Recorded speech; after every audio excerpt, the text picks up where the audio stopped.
이렇게 또 거룩하고 복된 주일 아침에 어떻게 보면 피곤하고 또한 힘든 이 주일 아침에도 불구하고 또한 정해진 날짜, 정해진 시간에 이 거룩하고 복된 주일 아침에 주님을 예배하기 위하여 이 자리에 나온 여러분들에게 하나님께서 주시는 위로와 또한 용기와 능력과 힘이 저와 여러분들에게 넘치도록 부어주시기를 주님의 이름으로 축복하며 또한 기대하고 소망합니다. 이제 시험 기간이죠. 시험 기간이라서 다들 어제 또 학원을 가고 또한 오늘도 학원을 가죠? 오늘은 안 가나요? 다행입니다. 어떻게 보면은 분주하고 또한 바쁘고 또한 힘든 일주일을 보내다가 이렇게 주님 앞에 나와왔는데 이 예배 시간이 그냥 왔다 돌아가는 것이 아니라 이 예배 시간을 통하여서 우리가 하나님의 자녀고 하나님의 백성인데 우리의 힘이 우리가 얻는 용기가 세상에서 얻는 것이 아니라 바로 이 거룩하고 복된 주일에 드려지는 예배를 통하여서 얻기를 소망합니다. 여러분들 다 스마트폰 사용하죠? 여기 아마 스마트폰 없는 친구들은 없을 거예요. 여러분들 폰을 사용하기 위해서는 어떻게 하나요? 여러분들 폰을 제대로 쓰기 위해서, 하루 동안 잘 쓰기 위해서 뭘 해야 되죠? 충전을 해야지. 간단한 거잖아. 충전을 해야지. 우리 어렵게 생각하지 말자고. 우리 핸드폰을 사용하기 위해서 핸드폰을 충전해야 되죠. 그쵸? 근데 만약에 충전을 못했어요, 집에서. 그러면 여러분들은 뭘 갖고 있어야 될까요? 네, 보배를 갖고 있어야 되죠. 네, 참 보배, 보조 배터리 여러분들이 갖고 있어야 돼요. 이렇게 여러분들이 이렇게 핸드폰을 잘 사용하고 그 용도를 맞춰서 연락을 하고 친구들과 만나고 약속을 잡고 그것을 통해서 음악을 듣고 영상을 보고 공부를 하고 말씀을 보고 말씀 보지 이런 걸 하기 위해서 여러분들이 이 핸드폰을 충전시키고 또한 그것을 가지고 다녀야 해요. 설사 내가 충전하지 못했다 할지라도 보조 배터리를 통해서 계속해서 이 충전을 해줘야, 전력을 충전을 해줘야 여러분들 스마트폰을 계속 쓸 수 있습니다. 이런 것처럼 우리가 이 땅에서 살아갈 때 계속해서 무언가에 의한 힘을 공급받아야 돼요. 우리가 만약에 체력이 소진하고 또한 힘이 잃어가게 되면은 살 의미와 또한 목적을 잃게 되게 되면 또한 용기를 잃게 되면 우리는 이 땅에서 소망과 희망, 기쁨보다는 허무함과 결핍 가운데 살아가게 될 거고 365일, 1년 365일, 30일, 한 달 내내 7일, 일주일 동안 굉장히 힘든 시간을 보내게 될 겁니다. 물론 중간중간 우리를 잠깐이나마 기쁘게 만들 수 있는 만약 탕후루 같은 그런 단 것들이 여러분들에게 주어질 수는 있어요. 그런데 우리가 살아가는 그 목적과 힘을 유지하기 위해서 그런 것들은 이 세상에 얻는 것들은 다 지나가는 것뿐입니다.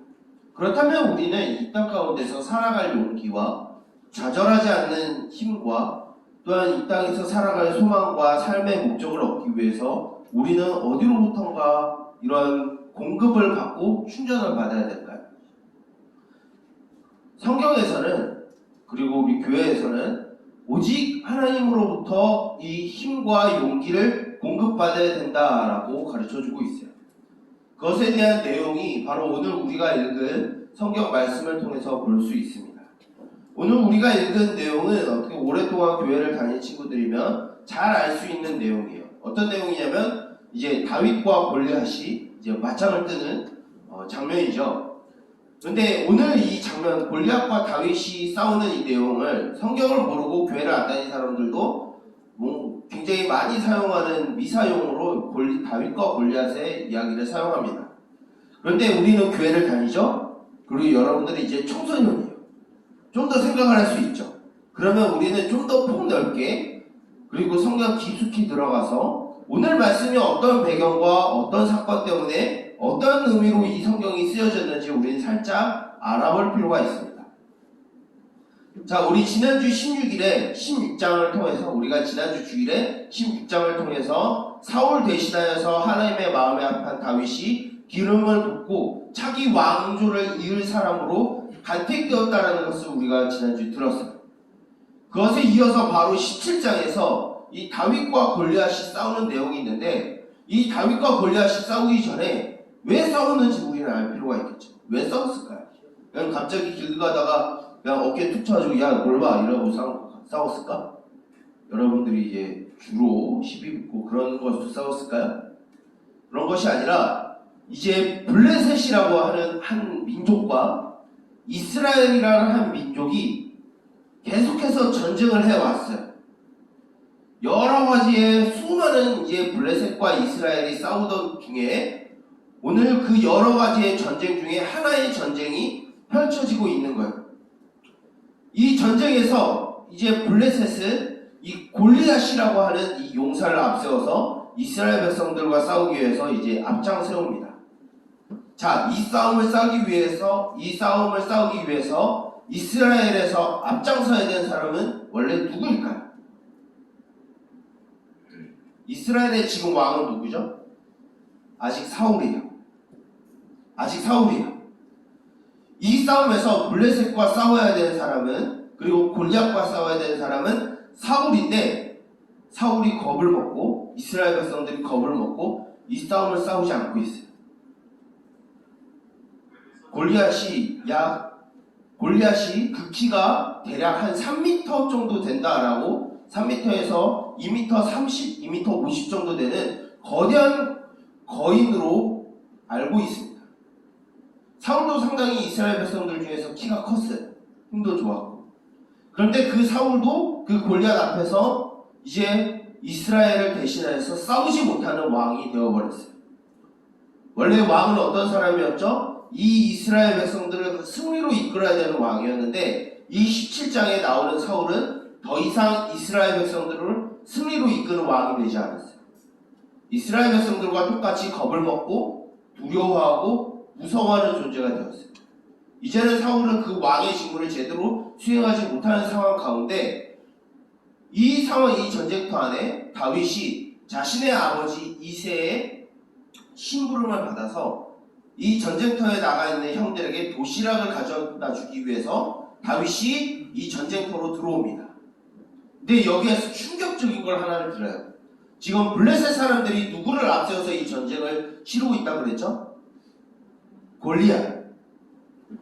3m에서 약 2m 50 정도 되는 거대한 거구의 거인 용사 골리앗을 앞세우고 블레셋은 이 이스라엘과의 싸움을 싸우려고 하고 있어요. 그러면서 이 골리앗은 계속 이스라엘과 하나님을 모독하고 조롱하는 말을 합니다. 이 말을 다윗이 들어요. 지금 다윗은 뭘 하러 왔죠? 아버지의 말을 따라서 형제들에게 도시락을 주기 위해서 왔어요. 근데 다윗이 그 말을 듣고 뭐라고 얘기하냐면, 저 사람이 무엇인데 하나님과 이스라엘 군대를 모독하느냐 하고 자기가 죽이겠다라고 나왔어요. 지금 원래 이 일을 누가 해야 된다고 그랬죠? 사울이 해야 되는데 사울이 하지 못해요. 왕으로서 그 직무와 그 의무와 권리를 행사하지 못하고 있을 때 다윗이 등장하게 됩니다. 근데 다윗은 어렸어요. 청소년이었어요. 여러분들 같은 나이에요. 자, 잘 생각해봐요. 하준이가 목사님과 싸운다라고 하면은 어떨 것 같아요?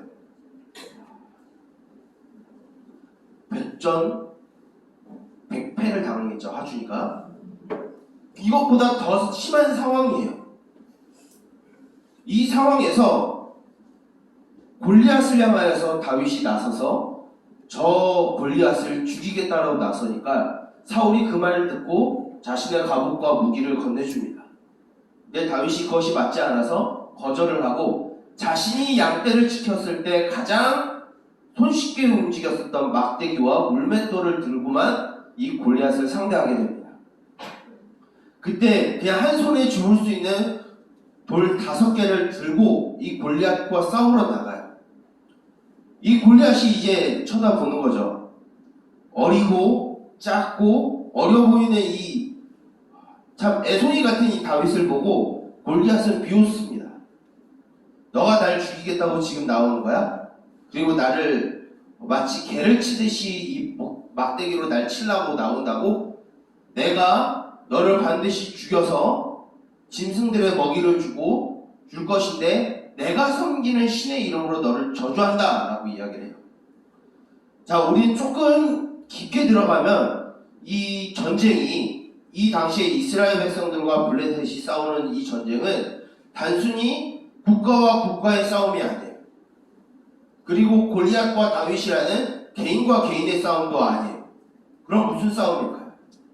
이 당시의 싸움은 블레셋이라는 민족이 섬기는 다곤이라는 신과 이스라엘 백성들이 섬기는 하나님과의 싸움이에요.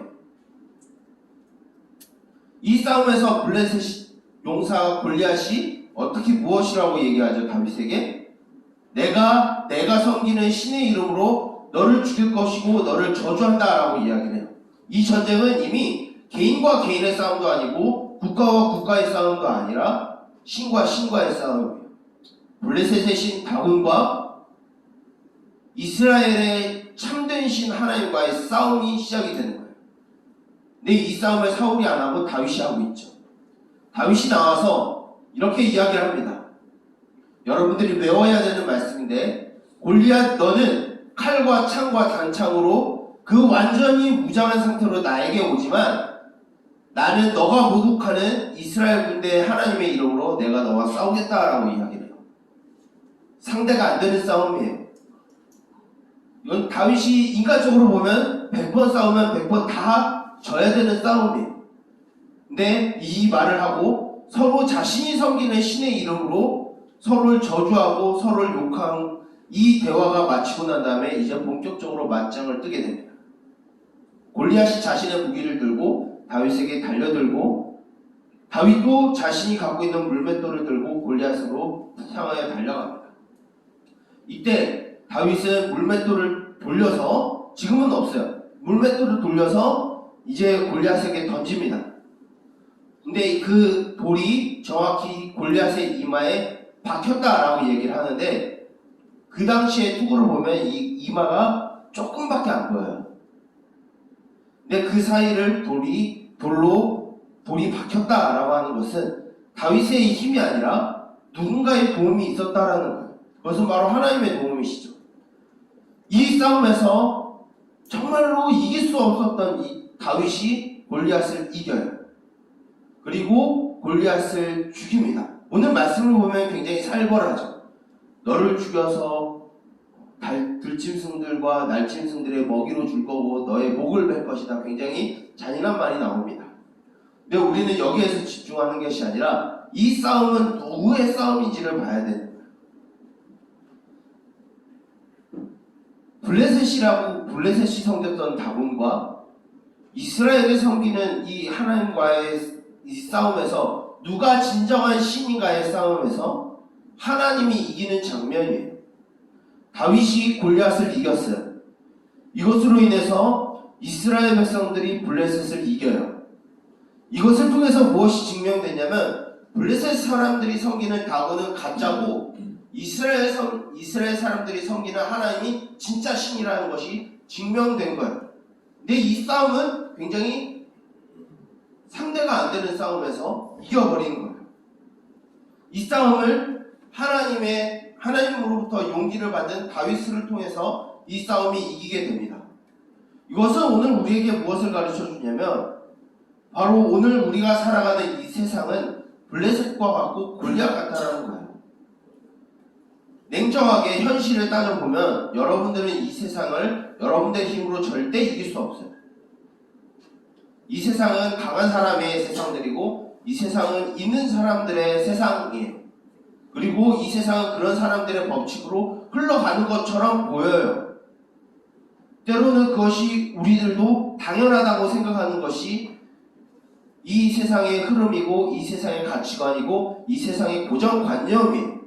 근데 하나님은 오늘 우리에게 무엇을 말씀하시냐면 이 세상에 굴복하여 살아가는 것이 아니라 이 세상을 대항하여 싸우는 다윗과 같은 이스라엘 백성들과 같은 삶을 살아가라라고 오늘 우리에게 말씀하고 있어요. 그러기 위해서 우리에게 필요한 것이 무엇이냐? 칼이 아니고 단창이 아니고 우리의 스펙이 아니고 우리의 성적이 아니고 우리의 대학이 아니고 우리가 갖고 있는 돈이 아니고 우리가 유일하게 믿고 섬기는 하나님 외에는 없다라는 것을 가르쳐주고 있는 거예요. 여러분들은 이 험난한 세상을 지금도 청소년의 시기에 어려운 시기에 성적에 대학에 또한 진로에 고민하고 힘들어하는 시간을 여러분들이 지금 보내고 있어요. 이 시간에 여러분들이 이기고 싸워서 견딜 수 있는 유일한 힘은 세상 사람들과 똑같이 그런 스펙과 돈과 그런 커리어를 쌓는 것으로 이 세상을 이길 수 있다라고 말하지 않아요. 하나님은 오직 하나님을 의지하는 자만이 이 세상과 싸워서 이기고 견딜 수 있는 삶을 살아갈 수 있다라고 오늘 우리들에게 말씀하고 있습니다. 우리가 이 세상을 굴복하지 않고 이길 수 있는 것은 바로 하나님을 믿는 믿음으로 살아갈 수 있습니다.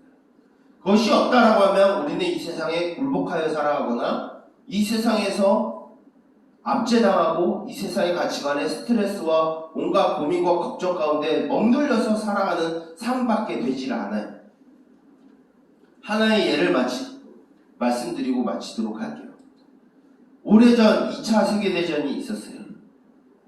2차 세계대전에 비교가 되는 두 개의 유럽의 도시가 있습니다. 하나는 파리, 프랑스 파리고 하나는 영국의 런던이에요. 왜 이 두 도시가 비교가 됐냐면 나치 독일이 이 프랑스를 점령하고 이 프랑스의 파리를 점령하게 됩니다. 그 이후로부터 이 파리는 평온한 도시가 됐어요. 물론 이후에 저항하는 레지스탕스가 나타나서 이 파리 안에서도 교전이 일어나지만 도시 자체가 무너지진 않았어요. 근데 반면 독일에 점령당하지 않은 영국의 런던은 폐허가 되어가고 있어요. 근데 결과는 어떻게 되죠? 나중에 영국이 이겨요. 무엇을 말하냐면 지금 우리가 이 세상에 살아갈 때 때론 힘들 수 있고 때론 괴로울 수 있고 때론 눈물을 흘릴 수 있어요. 그런데 우리가 이 세상을 살아가면서 이 험난한 이 세상을 살아가면서 우리가 이겨낼 수 있는 힘을 하나님으로부터 얻는다라고 하면 비록 우리가 너덜너덜해지고 마음의 상처와 깊은 마음의 아픔을 가지고 살아간다 할지라도 그 마지막의 끝은 이김, 승리, 즐거움이 언젠간 우리들에게 찾아온다라는 것을 가르쳐주고 있어요. 우리 동역교회 3D 중고등부가 이러한 삶을 살았으면 좋겠어요.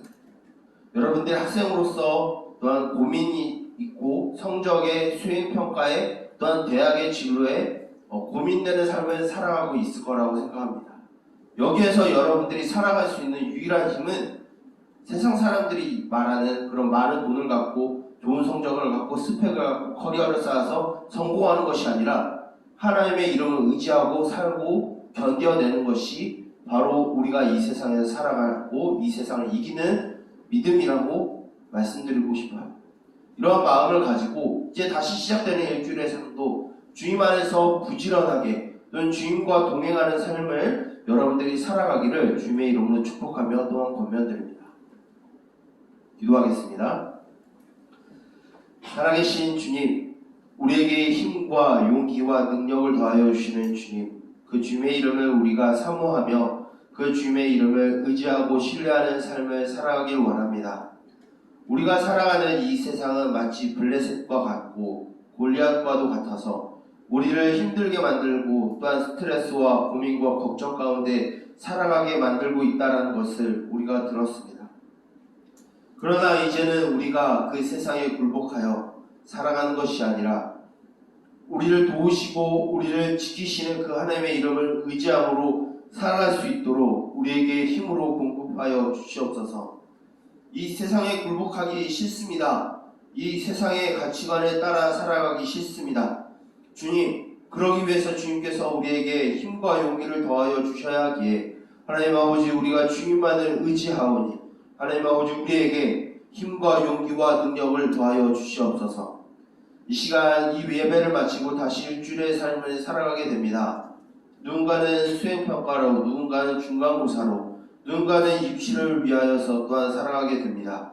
그 안에서 주께서 주시는 그 용기와 공급하시는 능력을 통하여서 살아가게 하시고 오직 주님만을 붙들며 살아갈 수 있도록 우리를 보호하여 주시옵소서. 이 모든 것을 예수 그리스도의 이름으로 기도드립니다. 아멘. 목사님이 축도하고 간구함으로 모든 예배를 마치도록 하겠습니다. 여호와는 내게 복을 주시고 너를 지키시기를 원하며 여호와는 그의 얼굴을 내게 비추사 은혜 베푸시기를 원하며 여호와는 그의 얼굴을 내게로 향하여 드사 평강 주시기를 원하노라. 이제는 우리 주 예수 그리스도의 은혜와 하나님 아버지의 무한하신 사랑하심과 성령님의 인도하심과 보호하심과 말씀으로 지도하심과 감화 감동 교제하심의 은총이 골리앗과 같은 이 세상에 대항하여 싸우기 위하여 하나님께 그 힘과 용기를 얻기 위하여 간구하며 나아가고 신뢰하기를 원하는 우리 동현교회 3D 중고등부 모든 공동체의 머리머리 위에 이제로부터 영원토록 함께 있을지어다. 아멘.